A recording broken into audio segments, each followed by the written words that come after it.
You know, Damon, ever since that historical day in Kitty Hawk, North Carolina, December 17th, 1903, when the Wright brothers were airborne for 12 whole seconds, men and women have dreams of taking to the skies. That's right. Now, club member Patrick Metke wrote to us from Fort Myers, Florida, that he not only wants to be a pilot, but he wants to go as high and as fast as a human being can go. So we arranged for him to spend some time with Delta Captain Ted Purtell. Take a look. All right. I think being a pilot would be something really important to be because it's one of the leading transportations and some planes protect our skies.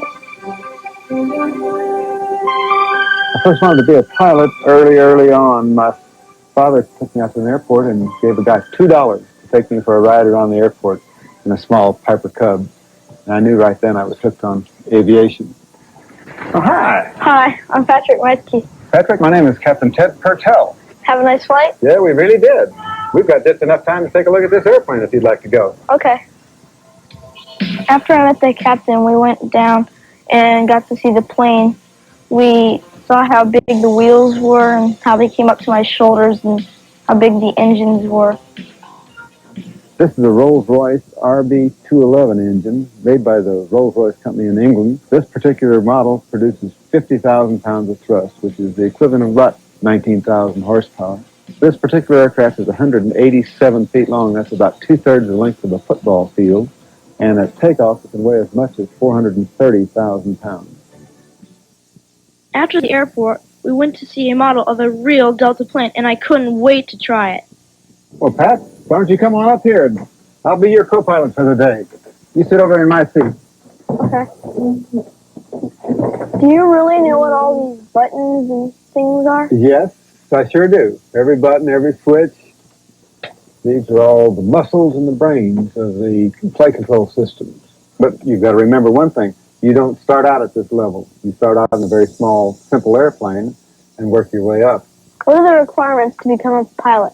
A good portion of our pilots come through the military or ex-military pilots, but there is a certain amount of pilots that come from civilian life itself. Generally, to start with the airlines, with Delta Airlines, you have to have 20/20 vision. They would prefer a college education and probably around 1,500 to 2,000 hours flying time. When I get out of college, how long will it be until I can fly a plane like this? Well, it would depend on which way you went through. If you went through in the Air Force, they would have you in a hot F-16 probably in 18 months after you got out of school. To get to fly an airplane of this size, this technology, probably 10 years after you got out of school, 15 perhaps. Sometimes when it gets real bumpy, do you ever get sick to your stomach? No, in 31 years of flying, I've never seen a crew member on duty in the cockpit get sick at all. How do you take off in one of these planes? Well, let's just assume that all of the engines have started already.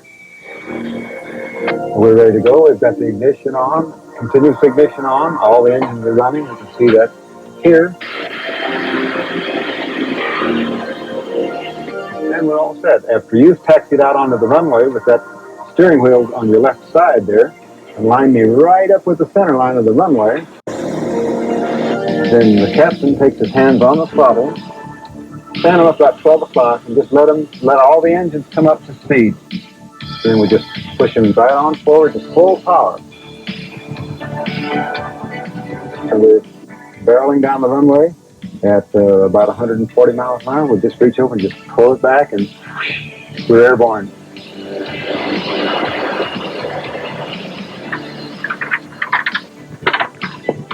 Pat, you've done so well today. Let me present you with a pair of official captain's wings. Welcome aboard Delta Airlines. Thanks.